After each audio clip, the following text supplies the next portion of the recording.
안녕하세요. 미세우입니다. 오늘은 인문 감성 에세이 흔들릴 때마다 걸었습니다를 소개합니다. 굽이지고 흔들리는 인생길에서 마음 근육 키우는 법에 대해 얘기하고 있는데요. 이 책의 저자인 박대영님은 SBS에서 30년째 방송 기자로 일하고 있다고 하는데요. 저자 소개 글도 감성적입니다. 도보 여행가라고 쓰고 겸연쩍은 웃음을 흘리는 중년의 사내. 이리저리 흘러온 삶이 못내 아쉬워 자다가 벌떡 이불킥을 날리면서도 아직도 가야 할 길이 많이 남아있다는 사실에 안도하는 철없는 남자다. 그래서 걷는다. 흔들리면서 비틀거리면서 가야 할 길을 잊지 않고 걸어간다는 사실만으로도 가슴이 뛴다. 그 길 위에 책이 있다. 흔들리는 나를 붙잡아주는 길 위의 도반. 오래된 지혜로운 이의 속삭임은 늘 어깨를 토닥이고 등을 떠민다. 산다는 건 여행이고 여행은 길이다. 길 위에 흩어진 사연들을 주워 담으니 글이 되고 책이 되는 즐거움에 미소 지으면서도 부족함은 늘 아프다.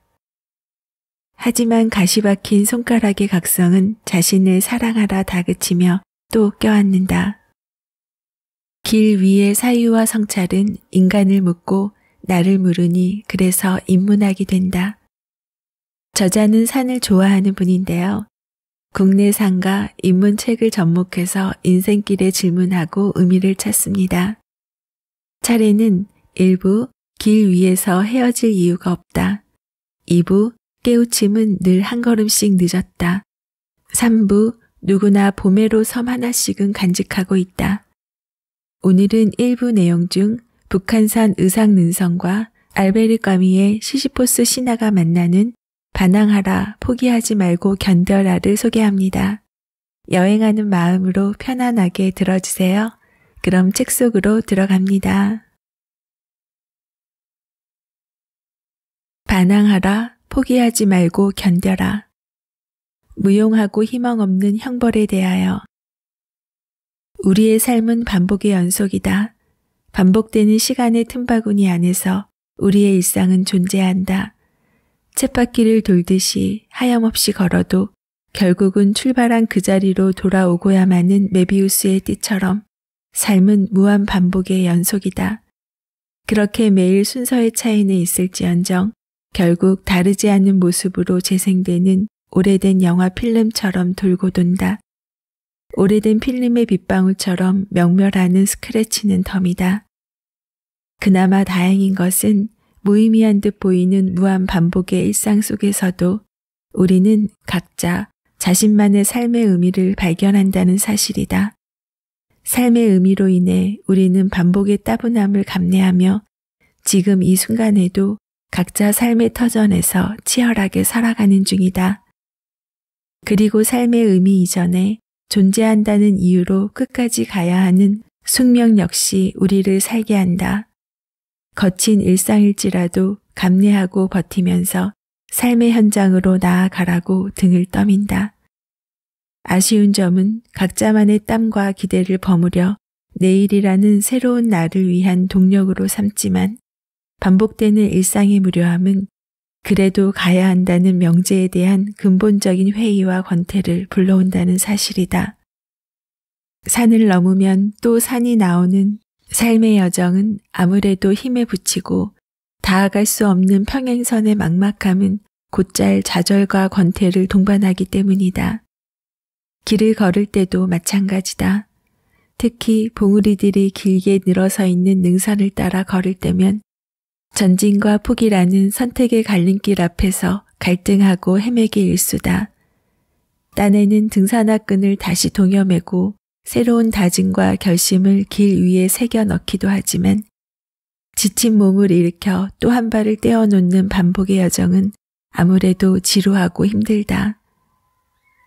계절이 여름을 향해 거침없이 달려가던 어느 날 북한산의 의상능선을 오르며 끊임없이 이어지는 봉우리들의 행렬 앞에서 까무룩 놀라기를 여러 번.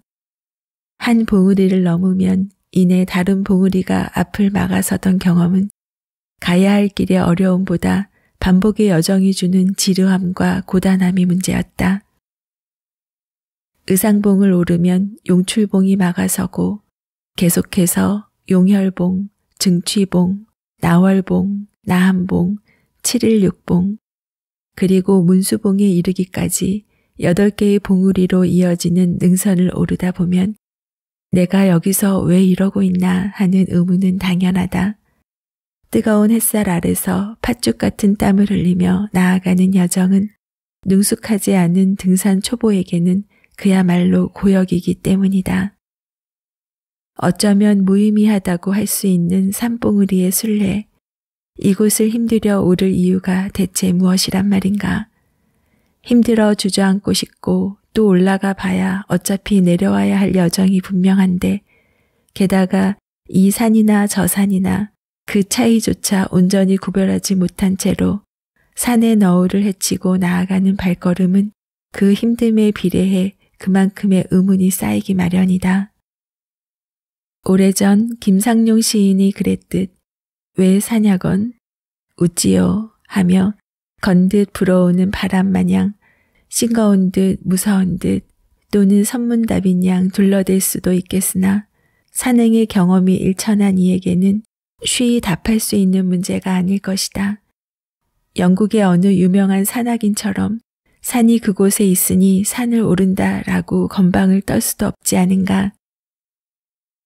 어쩌면 알베르 까미가 지적하였듯 굴러떨어질 것이 뻔한 바위를 산으로 옮기라는 무용하고 희망 없는 형벌을 받았던 시시포스와 같은 벌을 받기라도 했단 말인가. 그렇다면 산을 기망한 죄를 지은 시시포스와 달리 산을 오르는 우리의 죄는 도대체 무엇란 말인가. 까미의 표현대로라면 아마도 살아간다는 또 살아내야 한다는 것이 이유라면 이유일 것이다. 존재 자체가 문제라는 말이다. 독일의 철학자 하이데거가 인간은 존재하면서 스스로 자신의 존재 자체를 가장 큰 문제로 삼고 있는 존재다고 지적했듯이 존재가 문제인 것이다. 어떤 풍경을 보기 위해서는 반드시 그곳에 있어야 한다. 북한산의 의상능선은 북한산의 고찰인 백화사에서 출발해 의상봉에서 문수봉까지 연이어 이어져 있는 8개의 봉우리를 올라야 하는 코스다. 그러니 길이 만만치 않다. 북한산의 의상능선은 북한산 국립공원 내에 위치한 여러 봉우리 중 걸어서 갈 수 있는 코스로는 가장 어려운 곳이기 때문이다. 하지만 흔히 유명한 고산 종년들이 그러하듯 오르는 과정은 저마다의 인내와 끈기를 요구하는 힘든 여정임은 분명하지만 오르고 나면 그 힘듦이 반드시 치러야 할 비용이었음을 알게 된다. 내가 이걸 보려고 여기에 있구나 하는 감탄과 함께 말이다. 그래서 의상능선이야말로 북한산 산행의 최고라 칭하는지 모른다. 의상능선을 이루는 각각의 봉우리가 나름의 멋과 난이도를 자랑하지만 의상능선 산행의 시장인 의상봉 산행이 가장 난이도가 높다. 산행의 초입부터 막아서는 암릉의 위세가 만만찮기 때문이다. 바위산인 의상능선의 여러 봉우리를 오르자면 두 손과 두 발을 모두 사용해야만 오를 수 있는 곳이 여러 곳이나 의상봉을 오를 때는 특히 두 손 두 발을 원래 제 역할이 무엇이었는지조차 모를 정도로 바빠진다. 비록 20에서 30m의 높이에 불과한 암벽이지만 그런 암벽이 한둘이 아니기 때문이다. 시시포스의 반항이 필요한 이유다. 저항의 대상은 산이면서 나 자신이다.